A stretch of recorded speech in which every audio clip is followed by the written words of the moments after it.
we've seen it all. Yeah, now we've seen it all. If we go, if we get into that phase with 10 healthy people, we're good. Oh, yeah, I mean, 100%. Oh, so close. It was a good 6%, 6%. Gosh dang. Grand Empress Shekzeer, the final boss in Heart of Fear. Congratulations if you've made it this far. You've progged through Amber Shaper, Garrelon, Windlord, Blade Lord, and Imperial Vizier. Did I miss one? I think I got them all. Congratulations. You've made it to Heroic Grand Empress Shekzeer. Now, if you've already done Grand Empress Shekzeer on normal, a lot of this is going to be the same. A lot of this is going to be similar. There's not a whole lot of mechanics that are too different here. You still have a 3-phase fight, and there's 2.5 minutes in between phases. And that will continue until Grand Empress Shekzeer reaches 30% health. Here are all of the world markers we use. And feel free, this really helped us when we were getting through this fight, just to make sure that we were on all the right places. So, Diamond is where people are going to stand during phase 2, ranged healers for the first trap to be built. That's where we want the first trap to be built. Moon is where we want the second trap to be built during phase 2. Circle is where the northern ads will be tanked. That's the idea. And Star will be where the southern ads will be tanked. Triangle is where people are going to stack in phase 3, which we're going to touch on really soon here. So the reason we have Star and Circle here is so we're all in range of healing, so we don't take them way out here, and he takes his way out on this side, and then we don't. Our healers have to run between the two. We realized that we wanted world markers there just to make sure that we had a point of reference, so that we could continue to get heals through phase 2. Now, the big difference in phase 1 is you're going to have one of these dissonance fields get corrupted. As you can see here, let me pause it here.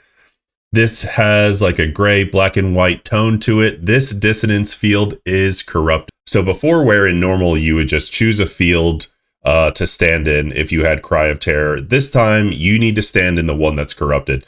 This corrupted dissonance field will do shadow damage to the entire raid while it's up.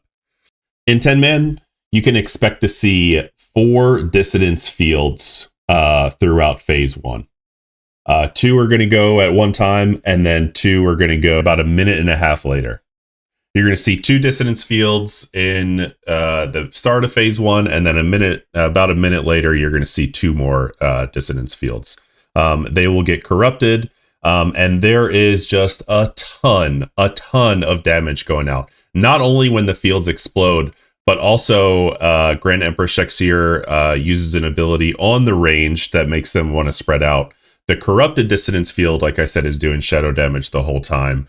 And when the dissonance fields explode, you're going to want to have cooldowns ready to get through those. So here are the cooldowns that we use for our group. We used Demo Banner and Healing tied for the first one. We used Avert Harm and Health Stones for the second one. Rallying Cry and Revival. And then Smoke Bomb and Personal Damage Reductions. We also Lust in phase 1 because we don't want to get a second phase 2.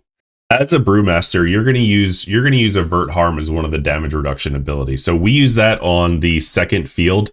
We have a paladin here that tanks first, I tank second, and then by the time the paladin takes back over, I am ready to use Avert Harm, and I'm not tanking the boss. As you can see right here, I tried to move out into the ranged because Avert Harm only has a 10-yard range. It only affects people within 10 yards of you. So try to get your people to stack as much as you can so you can eat some of that damage coming out from dissonance fields. And then, of course, I take back over. And if you're already familiar with Grand Empress Shekzeer in normal, the tank juggling mechanic is still the same. It is the eyes debuff that's going to be coming out for you. So that is pretty much us in phase 1. Try to use those damage reductions as best you can. Remember, it's only physical damage, so like Devotion Aura is not going to work here to help with the dissonance fields damage. But Devotion Aura will work just before the dissonance fields explode to help mitigate the damage from the corrupted dissonance field, and that will allow your healers give them a little breathing room to top everyone off before the dissonance fields do explode, which is huge. That's massive because you want people to be full health. You really want people to be full health as much as they can be before you get dissonance fields. Okay, 2.5 minutes after the fight begins, we get phase 2 where the Empress disappears and we have ads coming out. The first 10, 15, 20, 30 seconds of phase 2 is incredibly difficult, very, very high damage. And here are some tips to get through that. Number 1, use damage reductions on pull. Then try to roll your damage reductions. We use Spirit Link on pull here for my group. My other tank got Vigilance. My Paladin also gives me Hand of Sack. I use Fortifying Brew. You can also use Dampen Harm as a Brewmaster. The other tanks, I don't know exactly all of your damage reduction abilities, but make sure you are using your damage reduction. You can also use an armor potion to help mitigate some of this damage. We also mark one of these wind blades as a skull, so to make sure that we're reducing that damage as fast as possible. Now, here's how we do it. We have 2 tanks. We have, I take the ads on the north side. We're looking at the mini map. I take the ads on the north side, and my other tank takes the ads on the south side. So that is, and then what we do is we kill all the wind blades on my side. Then I take his Reaver. So then I have both Reavers. And now we just try to damage the Reavers and we let the wind blades over there doing their thing. So we have time to build traps. Now, be careful with this. You might already know this if you've done this fight on normal a few times. You do not want the wind blades. As you can see, they're fixating on someone right now. He got very, very close to that trap there. You do not want the wind blades to get in your traps.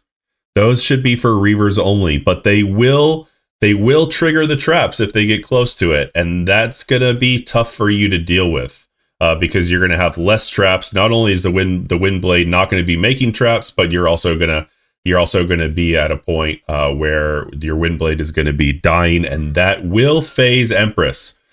Empress goes back to phase 1 after 2.5 minutes or after all the wind blades have died. It doesn't matter. It doesn't matter if the Reavers are still up or not. So kill all the wind blades on one side. One tank gets both Reavers and we wait for traps to build. We're trying to hold DPS a little bit on Shekzeer while we get these fields down. We still have 2 more sets of damage reduction abilities to get through. As long as everyone stays topped up through this phase, through this last part, if you get into phase 3 with all 10 of your people, you are likely going to get the kill here because phase 1 and phase 2, in my opinion, are more difficult than phase 3.